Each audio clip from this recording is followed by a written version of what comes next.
When asked, they never answer that question, but significantly, nor does our own government. We all remember the scenes of the uprising in Iran in 2009 following the sham presidential elections, scenes that actually lit the tinderbox of the Arab Spring. We mustn't forget that it was in Iran that the uprisings first occurred. Millions of young Iranians then cried freedom and demanded an end to clerical rule. And oddly, the slogans they chanted on the streets, "Down with the supreme leader," were exactly the slogans of the PMOI in Camp Ashraf. Maybe that should give us an inkling of why the rulers consider the residents of Camp Ashraf to be so important. The rulers see residents in Camp Ashraf as being a beacon for a genuinely open, transparent, fair and democratic Iran. That's the message that they're frightened of. That's the thing that most bothers them about this small camp in the middle of a very harsh desert. And it's about time we impress that also upon our own Foreign Secretary. And as a member of this House, the Mother of Parliament, as a supporter of freedom and democracy all my life, as we all are, brought up to believe in the value of the individual within society. The truth is that Ashraf has turned into a beacon of hope and a bastion of freedom for the millions who demand freedom, human rights and democracy for Iran.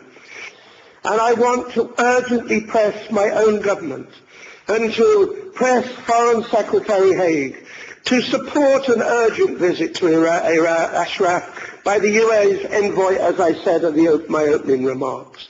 But I also want to press him to support the stationing of a permanent UN protection team at the camp prior to the withdrawal of US troops from Iraq at the end of this year.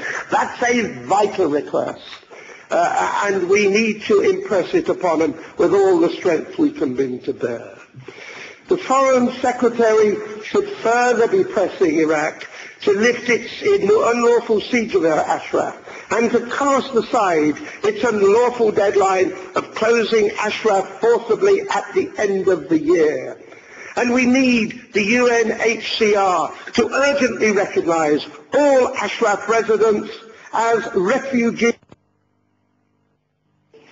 We need William Hague to change the government stance and to begin to recognize, support, and even give some help to the main opposition group of the Iranian... Well, thank you very much, my Lord. And Brian was so right about Camp Ashraf.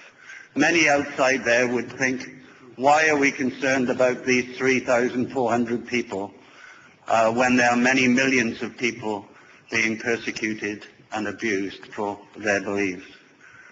Well, the reason is, and he picked the right word, I think, he picked the word of beacon, because not only is it a beacon, but it's a symbol, a great symbol of what Iran could be. There is a country in microcosm, a country where people are free, where people can give their talents and energies to the best purposes in Camp Ashraf, but could be doing that in Iran as well. And of course, because Camp Ashraf is under threat, we are concerned that when President Obama decided to announce the withdrawal of his troops,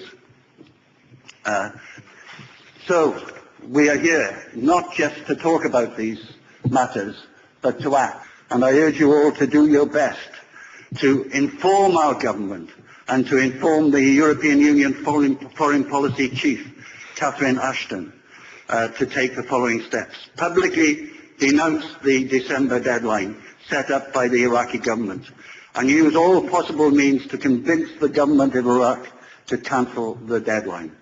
Also urge the US government to do so as well. and to take the initiative for Ashraf protection to the UN Security Council for adopting an urgent decision to provide the necessary protection for all the residents of Ashraf. Thank you.